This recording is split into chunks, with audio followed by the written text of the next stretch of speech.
From the fantasy armchair, it is the Fantasy Tyrant.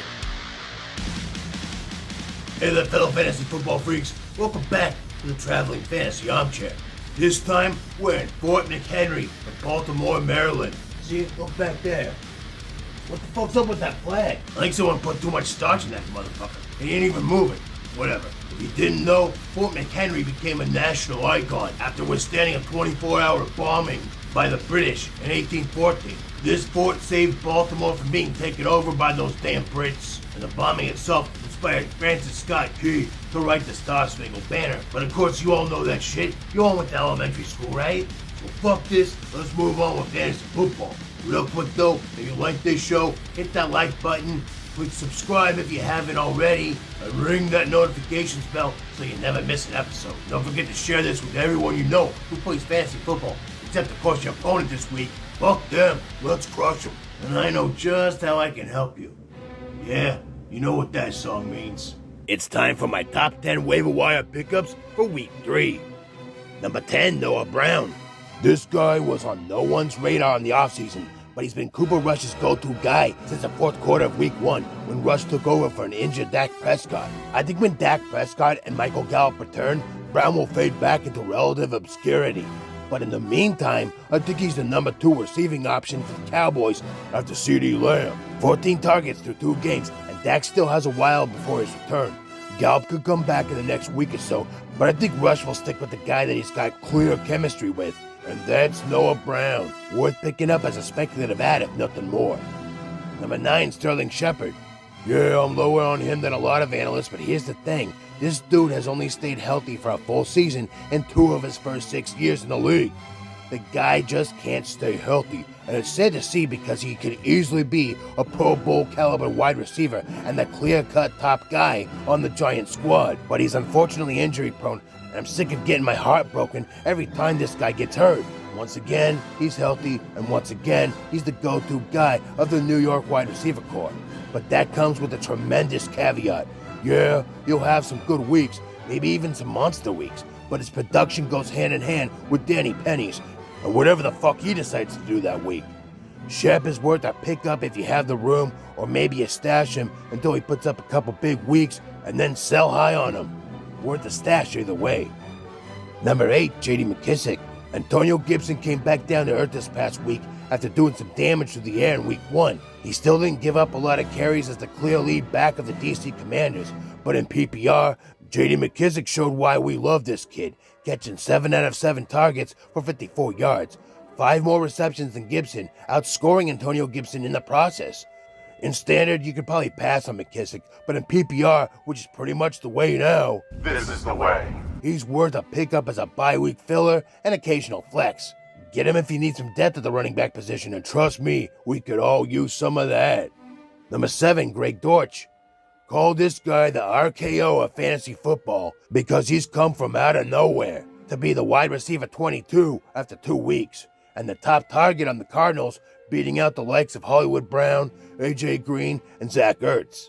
With Rondale Moore out, Dortch has been the surprise wide receiver of the season thus far, hauling in 11 of 13 targets for 118 yards and a touchdown through 2 games, making him a top 25 wide receiver and worth flex consideration week to week. I'd put him higher up on the list if it weren't for the fact that Luke Hopkins returns soon, and Rondale Moore could be back as early as this week. Dortch could get lost in the mix with so many mouths to feed in Arizona, but we can't ignore his fantasy production so far, and he could still be useful when Moore returns, at least through week 6. Worth the stash, wait, and see. Number 6, Jacoby Myers. This guy was recruited as a quarterback coming out of high school, but transitioned into a wide receiver and did rather well. We weren't sure how he'd be used in the NFL, and even less sure when he was drafted by the Pats in 2019. He was designated as a wide receiver, and we all thought, alright, here's a fill-in guy until the Pats get their main guy at wide receiver, after Julian Edelman left. In 2020, we thought it would be N'Keal Harry or Damiere Byrd, but no, Myers had the most targets and yards on the team that year.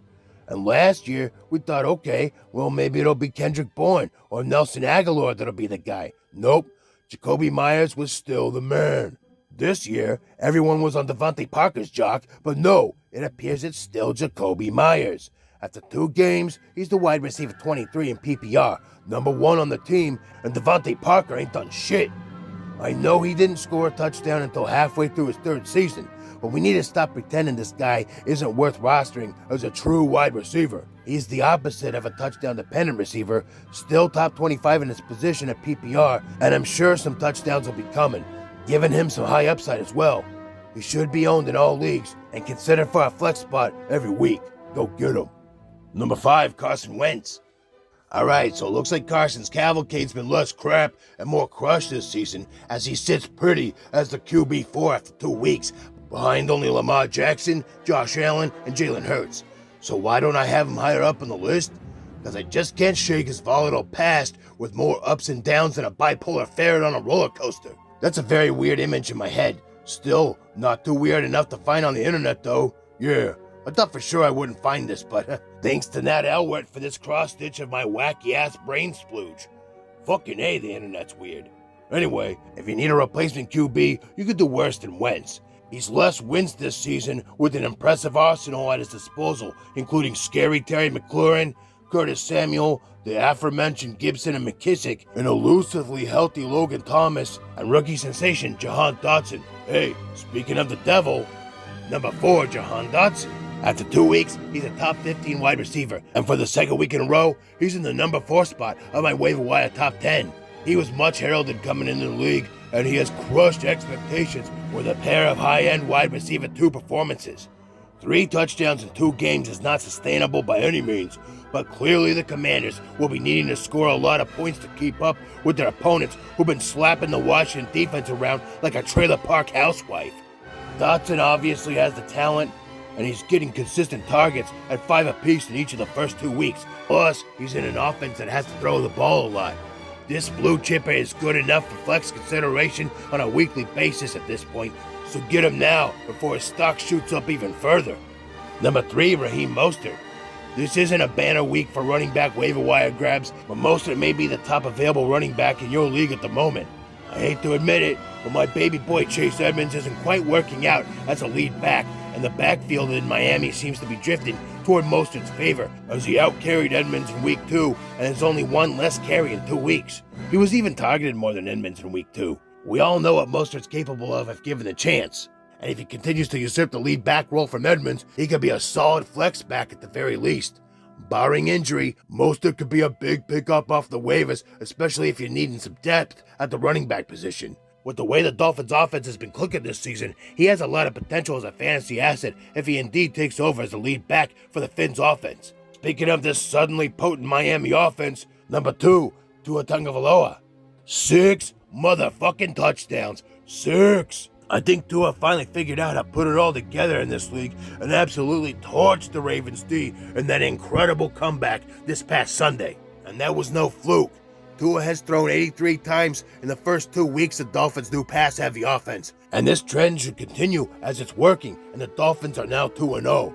Rivaling Chase and Higgins for the top 1-2 punch at wide receiver in the league, Tyreek Hill and Jalen Waddle are helping Tua set the field, and the rosters of savvy managers who already have him on fire. Obviously, this kind of production isn't something we can expect on a weekly basis, but this was definitely a statement by Tua. He's finally arrived as a useful fantasy QB, and if you're a Dak or Trey Lance owner, this could be the pickup that saves your season.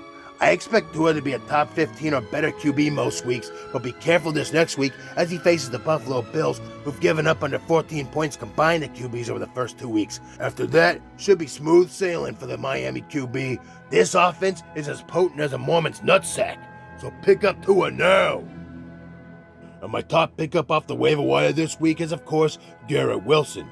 I even said it in the offseason, if one guy's got a shot at being the Jamar Chase of this season, it's Garrett Wilson.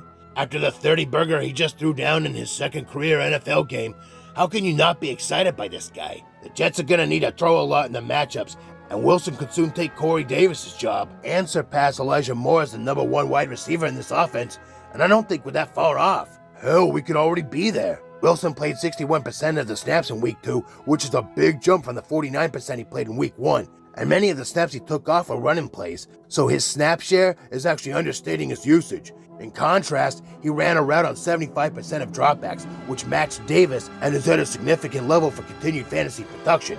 And after a week 2 target share of 32% and an 8-catch, 102-yard, 2-touchdown receiving line, the Jets could give him a bigger role in the offense sooner than later. This could be a league-winning pickup, especially if you're riddled with duds at the wide receiver position. Yeah, I'd burn my top waiver priority on him, and I'm doing so in a grip of my leagues. If he's available in yours, do whatever you need to pick his ass up. So that's it for the top 10, ladies and gents. And here's a few honorable or dishonorable mentions. Corey Davis would be my number 11 here. I just worry about him losing work over time to Garrett Wilson and Elijah Moore, and maybe even from Tyler Conklin from time to time. Add him for now if you have the room, but after he has a couple good games, trade him and sell high. Joe Flacco may think he's elite, but we've never seen consistent fantasy numbers out of this guy. We've seen a few flukes here and there. That's what I think this past week might be. But as usual, I think he'll just fuck off the rest of the season until Zach Wilson comes back. Marcus Mariota's going to have his weeks too. His running will help those weeks never be too bad, but it looks like he ain't going to blow it up either. I like him in 2 QB, Superflex League, if he's available. I ain't buying that flaming dumpster Jared Goff. Fuck that guy. Now, James Conner seems to escape a bad injury, and he may not actually miss some time. Now, if that changes, Darrell Williams and, Benjamin become pretty interesting. Williams may be the safe bet for the immediate future, but Benjamin needs to be on your radar as well. Williams did, however, get all 8 rushing attempts at the goal line this past week, so that tells me he's the 1A if Conner does miss time. Pick him up, and if you have the room, especially if you have Conner owner. Romeo Doubs is still on the radar, but not on the list. Don't drop him if you have him, unless you really need to, but I ain't really picking him up if you don't right now either. Jamal Williams is a valuable handcuff for DeAndre Swift, but on his own, not so much. Same story for Jalen Warren. Najee seems to be just fine. Logan Thomas is a good DFS option from week to week, but in season long, his injury history scares the shit out of me. Jordan Mason's the next man up if Jeff Wilson goes down, so if you have Wilson, you might handcuff him with Mason and fuck Marlon Mack for now. Pacheco's still a good stash option if you have the room, but I wouldn't make him a priority at this point. O.J. Howard, yeah, see? I told you, he ain't worth a damn. Same with Donovan Peoples-Jones, Robbie Anderson, Jarvis Landry, nothing but fool's gold. DeAndre Carter, you can probably leave off your radar too. Palmer's the man with Keenan Allen out, and when he comes back, there ain't going to be much room for anyone else. Palmer will still have value all season long, but for some reason, he's still on your waivers. Pick his ass up. Number 1. Maybe number 2 to Garrett Wilson. That's it, freaks. Good luck with your waiver claims. If you have any questions, put them there in the comments below. Or if you got to reach me faster, or anytime you need fantasy advice, go ahead and click the link below to my Patreon page. Sign up with me as little as $5 a month, and you get your own fantasy guru to answer your questions one-on-one in your pocket every week. And don't forget to smash that like button and subscribe if you haven't. That shit's free. And as soon as we get to 1,000 subs, I'm gonna do that double grand prize giveaway. Anyway, that's it for now. I'll see you Thursday evening for the Thursday Night Football Quickie. Till then, I'm out. Peace.